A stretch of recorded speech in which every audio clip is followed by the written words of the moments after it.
Your Excellency Gune Oesler, State Secretary of the Culture and Media of Netherlands, Your Excellency Bonnie Hobart, the Ambassador of the Netherlands to Sri Lanka, Madam Lillian Concave Ho Kwan Yu, Chair and Member of the Advisory Committee on the Return of Cultural Objects from Colonial Context of the Netherlands, Director General of the National Archives and Secretary to the Ministry of Cultural Affairs, Your Excellencies, Ambassadors, academia and distinguished delegates, and ladies and gentlemen, good evening.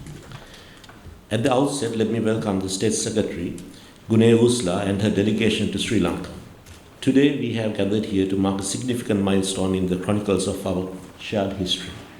We have yesterday signed the acknowledgement of transfer between our two countries for the restitution of 6 artifacts to their rightful home in Sri Lanka. This initiative of Netherlands is quintessential of commitment of rectifying the profound impact of colonialism has had on nations, cultures, and societies around the world. It's heartening to see that the determination to move forward, fostering the future of unity, understanding, and collaboration.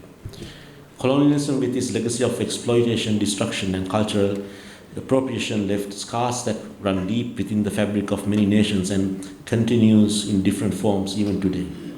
If I take one example from Sri Lanka, the year 1818 marked a rebellion against colonial rule, a valiant effort, but which nonetheless was a failure.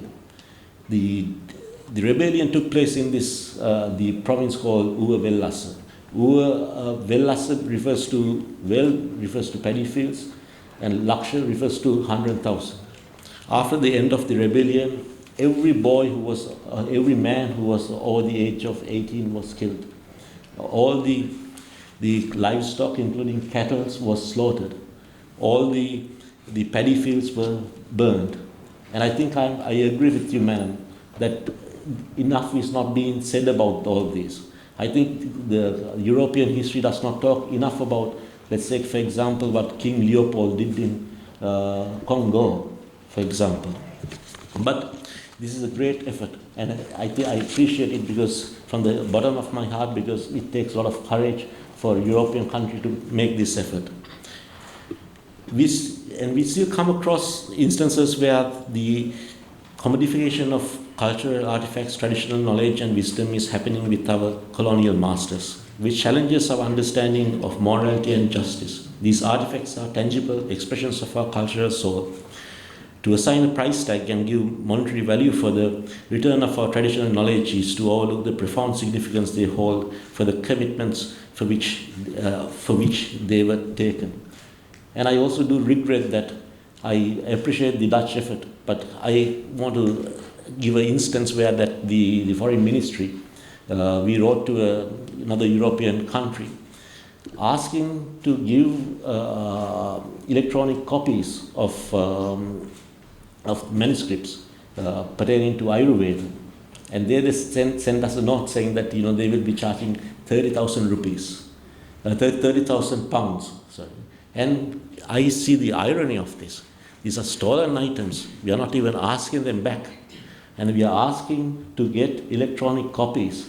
And the audacity of that, the museums to send us a note saying that they want to charge 30,000 pounds for these transcripts to be given to us.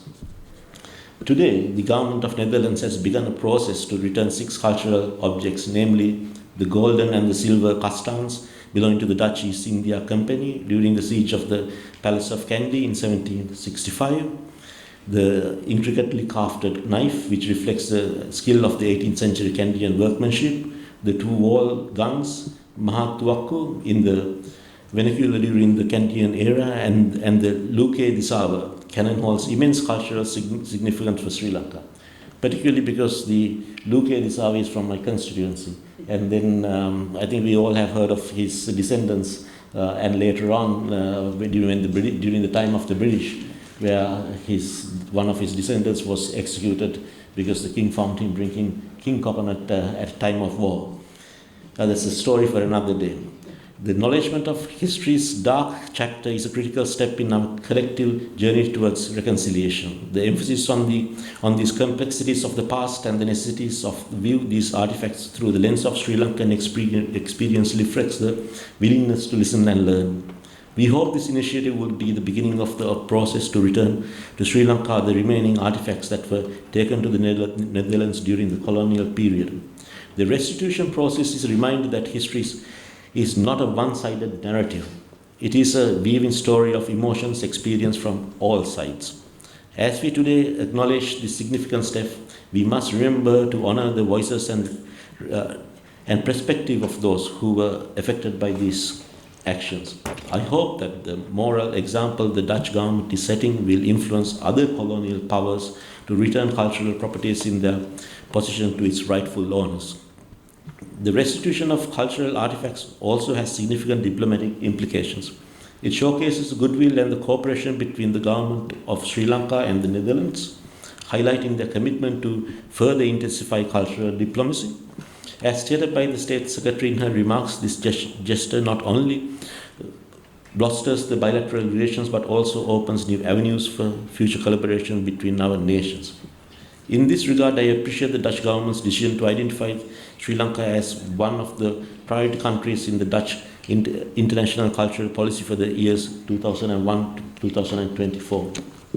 The State Secretary's announcement of continued cooperation in areas of research, presentation and exchange between our museums signifies a commitment to sustained collaboration. Sri Lanka welcomes collaboration of Dutch expertise in heritage conservation, museum development, knowledge sharing, particularly on how to better preserve antique objects.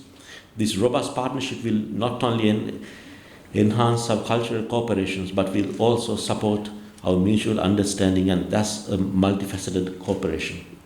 While appreciating the State Secretary's efforts, which were unprecedented, the overall experience of colonialism has to be viewed from the perspective of the colonized nations, which unfortunately continues to this day, as evident in the recent events in West Africa. The acknowledgement and the efforts taken to return a few of the artifacts by the Netherlands is nonetheless historical. Although from colonial perspective, it is also minuscule. In order to work as equal partners, more needs to be done, including making changes to the political and the financial architecture of the current world order. The past should not define our future, but it can certainly guide us towards a more equitable and cordial relationship. Let us embrace this opportunity to rewrite history, not through conquest, but through collaboration and respect. I take this opportunity to also commend the work of the Dutch Advisory Committee, headed by Madam Ho Kwang Yu, and our committee members who have tirelessly worked in navigating the intricacies of this process.